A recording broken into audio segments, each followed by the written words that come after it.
दिल्ली सरकार के कई मंत्री जेल में हैं। ये सभी तिहाड़ में ही हैं। अब अरविंद केजरीवाल भारत के पहले मुख्यमंत्री हैं जो मुख्यमंत्री रहते गिरफ्तार हुए। जी। अरविंद केजरीवाल मनीष सिसोदिया अपनी प्लेट साफ करेंगे, अपना वॉशरूम साफ कर देते हैं। नहीं अब वो रहेंगे, वो यूज़ भी उन्हें करना है, साफ़ भी उन्हें करना है। तो ये इन लोगों से फिर आपका राब्ता कैसे होगा? ये दिल्ली के सीएम रहे, ये डिप्टी सीएम रहे, गवर्नमेंट पावरफुल है, सत्ता का एक खनक भी होता है। आदमी जबान से तो धमकाता ही है कि सुनो हम तुमको देख लेंगे, लौटेंगे।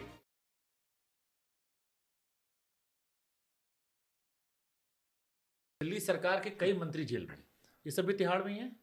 हाँ, धीरे धीरे हाँ। वहीं आएंगे। जी। जैसे अरविंद केजरीवाल जी गिरफ्तार हुए अभी। अब जी। अरविंद केजरीवाल भारत के पहले मुख्यमंत्री हैं जो मुख्यमंत्री रहते गिरफ्तार हुए। जी। तो अभी तो ईडी उनको ले, तो ईडी इनको तिहाड़ में रखेगी। हाँ, तिहाड़ ही आएँगे। जुडिशियल कस्टडी में शायद 28 तारीख तक जुडिशियल कस्टडी दी गई है, तो तिहाड़ तो ये पहुँच चुके होंगे या अगर रिमांड नहीं लिया होगा ईडी ने। तो जैसे संजय सिंह हुए, या सत्येंद्र जैन थे, या Manish Sisodia for that matter deputy CM थे, आप लोग की शायद सीनियर भी रहे होंगे टाइम पे। जी। तो ये जब तिहाड़ के अंदर आते हैं, इनके साथ भी वैसा ही बर्ताव होता है या अरविंद केजरीवाल जैसे भी जाएंगे? तो अरविंद केजरीवाल, मनीष सिसोदिया, सत्येंद्र जैन, इनके साथ भी तिहाड़ जेल के अंदर एक आम कैदी की तरह बर्ताव होगा? इनके भी कलीग्स वैसे ही होंगे कि कोई किसी स्टेट का जो आया है खुखार भी हो सकता है, नॉर्मल भी हो सकता है, या इनके लिए कुछ स्पेशल प्रिविलेज होते हैं नहीं जेल में? देखिए, अब जैसे ये स्पेशल केसेस हैं, तो अगर इन हमें लगता है कि इनको कोई थ्रेट परसेप्शन है या इनको लगता है कि कोई थ्रेट परसेप्शन है, तो ये कोर्ट के अंदर एप्लीकेशन फाइल कर सकते हैं या हमारे डीजी साहब के पास एप्लीकेशन लगा सकते हैं।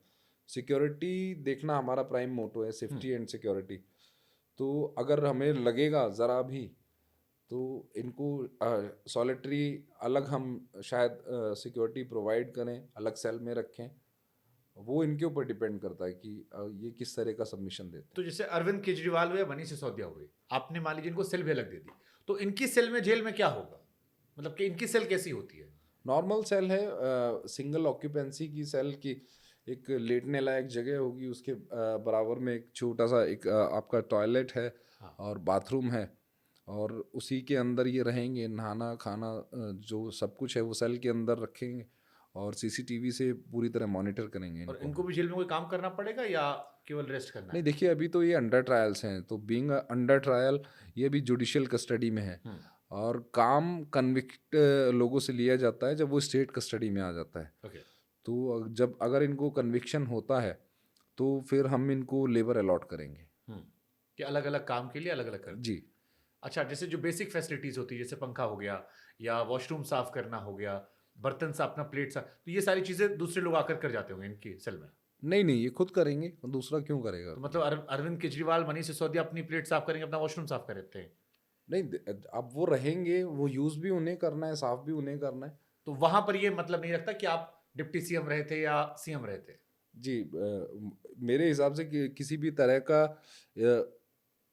ये जो चीज़ें आप बता रहे हैं, अगर वो क्योंकि जो उनका टॉयलेट है, वो टॉयलेट भी वो खुद से यूज़ कर रहे हैं, जो प्लेट्स हैं वो प्लेट्स में खाना खुद खा रहे हैं, और सो भी वो जो बैटिंग है, बैटिंग भी उनकी खुद की है।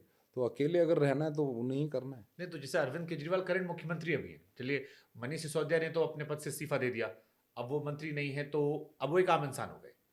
But Arvind Kejriwal sitting CM है, तो अरविंद केजरीवाल अगर अपनी सेल में जाते हैं तो उनके वॉशरूम सफाने के लिए भी कोई आदमी नहीं आएगा, आप ये कह रहे हैं? अब अभी वो देखते हैं कि वो किस तरह से वो लॉज होते हैं। अभी तो यही पता नहीं कि वो अकेले रहना पसंद करेंगे, किसी के साथ रहेंगे, किस तरीके से रहेंगे। ओके। तो ये इन लोगों से फिर आपका राब्ता कैसे होता है कि जो एक मतलब आप भी है तो इंसान ही, जी। आप ये दिल्ली के सीएम रहे हैं, डिप्टी सीएम रहे हैं, गवर्नमेंट पावरफुल है, सत्ता का एक खनक भी होता है, ये भी होता है कि हम फिर लौटेंगे, अच्छे से जी। हमको ट्रीट करो, इनडायरेक्टली थ्रेट भी होता होगा। आदमी जबान से तो धमकाता ही है कि सुनो हम तुमको देख लेंगे, लौटेंगे। तो कैसे डील करते हो आप लोग, क्योंकि मेंटली आई थिंक बहुत प्रेशर वाला काम होगा ये। हाँ, देखिए, नहीं ऐसा नहीं है, प्रेशर वाला काम ज़रूर है, पर जो इनमेट है, जो भी एक सुलझा हुआ है, जिसकी एक सोच है, एक विज़न है, या जिसको पता है कि हाँ, मैंने निकल जाना है, मैंने नहीं रहना, तो वो इस तरह की कंट्रोवर्सीज़ के अंदर नहीं आता। क्रिमिनल्स भी, गैंगस्टर्स भी ऐसे हैं जो, जैसे अभी लॉरेंस की हम बात कर रहे थे, हम्म। तो वो इन चीज़ों से बचते हैं। हम्म। अपना वो कहते हैं कि बुरे वक़्त में अच्छा समय काटना, हम्म। और वो कोशिश करते हैं कि इन चीज़ों में ना पढ़कर अपने केस की तरफ ध्यान दें। एक सुलझी हुई सोच रखें और उनका फोकस उन्हीं चीज़ों पे रहता है। वो जेल में बहुत अच्छे से अपना टाइम स्पेंड करते हैं, अधिकारियों को बहुत अच्छा रिगार्ड करते हैं, बहुत तरीके से लॉ